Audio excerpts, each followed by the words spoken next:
The mass backlash against Skullgirls continues as fans take to the internet to voice their displeasure. To say that this game is currently falling on hard times would be an understatement. It is often said that we do not fix that which is not broken.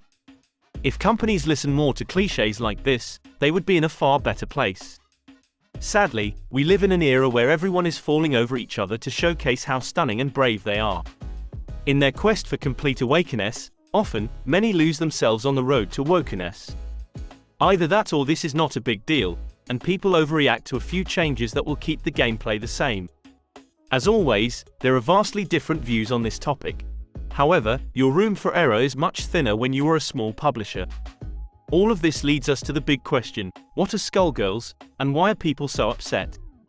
If you missed yesterday's piece, let me give you a brief rundown.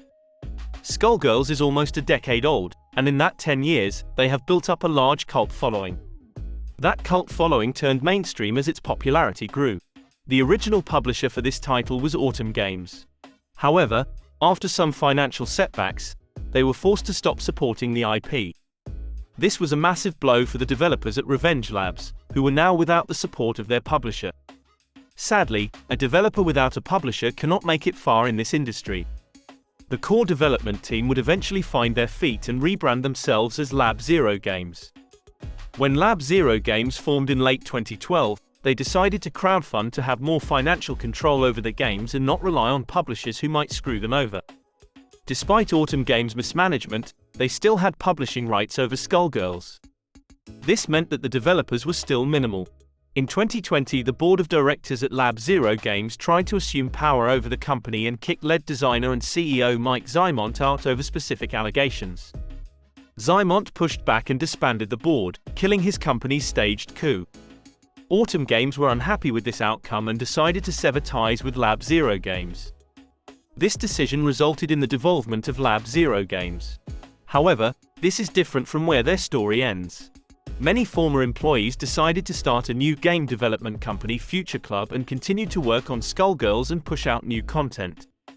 Through all this, publisher Autumn Games had massive control over the IP. This is an excellent example of how a publisher takes control of an IP the developer created. This brings us to about a week ago when the announcement was made that the game would be pulling back on what they deemed to be past offensive content. As part of this new direction, they will censor some outfits they view as offensive. They will also cover all red armbands that refer to World War II. The publisher states that the game's current form undermines what makes it unique and special. This is a curious statement, as precisely those decisions made the game successful. The reaction and backlash against the censorship of this game have been swift. Since I first covered this story yesterday, fans have been quick to voice their displeasure even more. In fact, over on Steam, most of the recent reviews are overwhelmingly negative. Many fans state that they are disappointed in the direction that the company decided to go. Fans feel they no longer want to support the game in its current state. For many, the motives behind these changes feel off. This decision to censor the game came out of nowhere. There was never any pushback against the game. Thus, this decision feels highly unnecessary. Despite all of the backlash, they are standing firm behind their decision. Their original statement specifies, "We, of course, realize that some members of the Skullgirls community may disagree with these changes, either in terms of how we chose to address them or whether they were, in fact, issues that warranted addressing in the first place.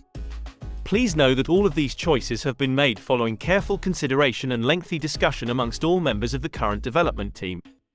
Beyond this post, we do not intend to discuss the particulars of these changes further." For many, this statement could have read better. The worst part of their response was that they turned off all comments. Companies only turn off their comments after public information if they know there will be backlash. The publisher is shutting down all possible discussions in the hopes that this decision will eventually be forgotten. One thing that they cannot do is shut down gamer reviews. I am sure that they tried though. The decision to censor games is nothing new. Within this current entertainment era, this issue pops up more every day. Despite sales proofing that this is not what fans want, companies keep pushing forward. Many people dismiss that as only a minor issue that does not matter. Unfortunately, in these cases, if you give an inch, they will take a mile. This is expansions and microtransactions all over again. There used to be a time when you paid $60 and got a whole game. Then companies discovered that you could cut out a specific part of the game and sell it as a deluxe. Initially, people pushed back but eventually accepted this new normal. The other day I went to buy Diablo 4 and was left with 3 options going up to $100. I remember when we used to push back against microtransactions as well. It used to be a massive scandal when companies did it. But they moved little by little, and we just continued to accept. Now we are at a point where we need to buy ultra deluxe versions of games and spend additional money on content that should have been included.